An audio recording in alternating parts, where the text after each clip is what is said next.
Welcome, everyone. This is going to be me discussing transforming conflict into connection through the tribe's effect in structural transformation. Imagine this: you're in a heated meeting, right? Your team is divided on a decision and the conversation is going in circles. No one is budging, people are talking past each other, emotions are running high, and the tension is palpable, right? In moments like these, do you ever stop and wonder what's really driving this conflict? I know I do it on a daily basis.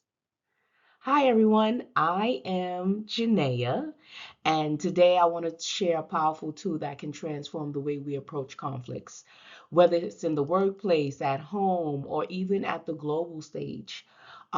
It's called the tribal effect, and it comes from a book that changed the way I think about conflict, which is called Negotiating the Non-Negotiable by Daniel Shapiro. You might be thinking, why do I need to pay attention to yet another theory on conflict? Well, come on in and let me tell you. What Shapiro shares in this book isn't just another set of theoretical ideas. These concepts have the potential to shift how we approach even the most emotional charged situations. Whether you're a leader trying to manage a divided team, a manager navigating workplace tension, similar to me on a daily basis, or someone simply trying to understand your partner's frustration, or maybe even a soror conflict that she may be having, right? The tribe effect can change the game. So today, we're going to dive into how understanding identity-based conflict and using Shapiro's framework of structural transformation can turn conflicts into opportunities for connection and growth.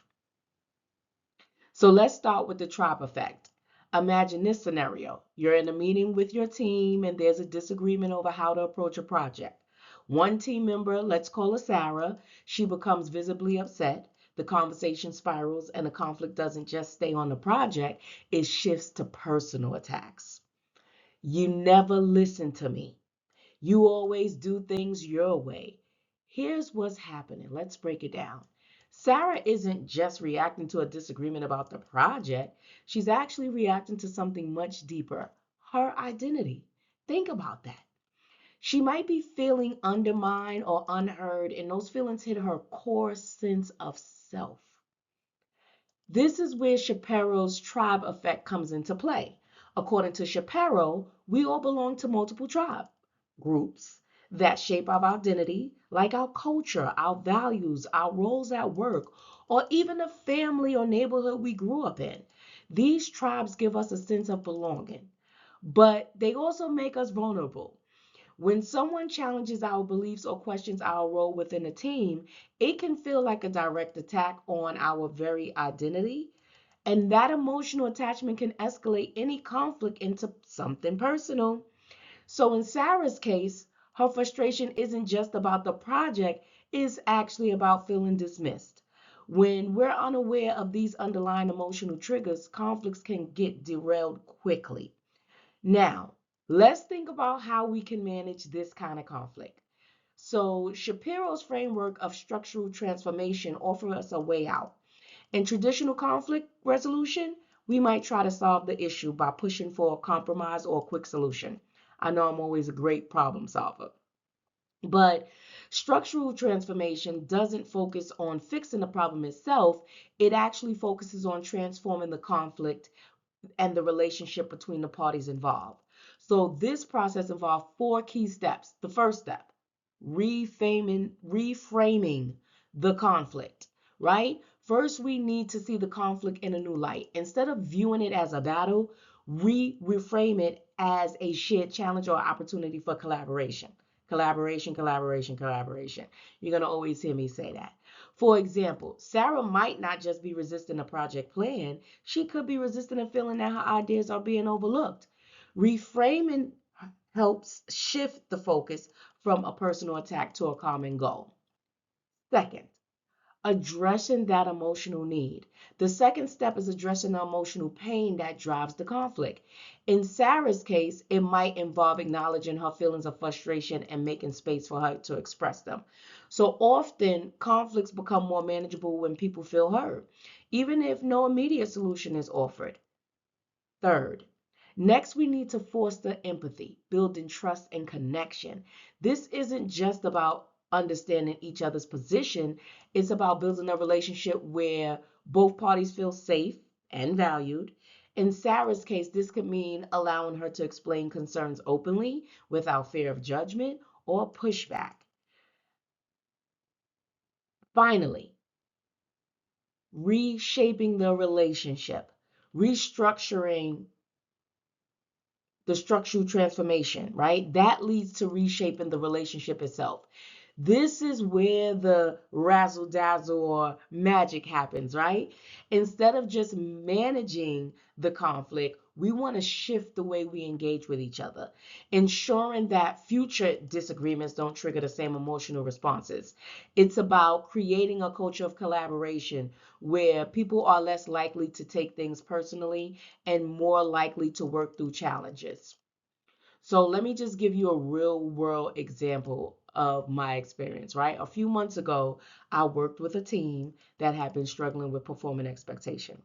The company had implemented new metrics, strict core quotas, and a required average handle time, right?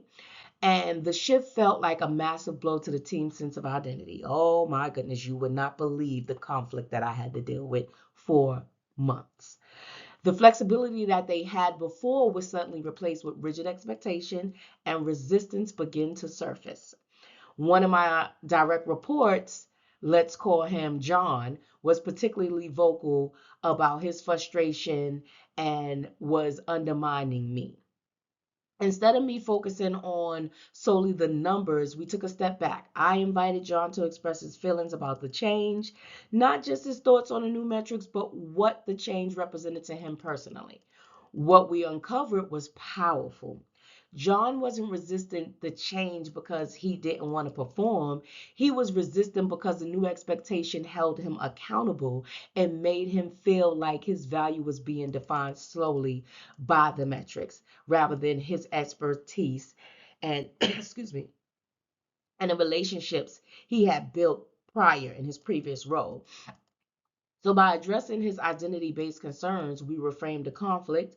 We worked together to establish how those new metrics align with the broader goals of the team and the program, and how his contributions beyond just numbers were still valued.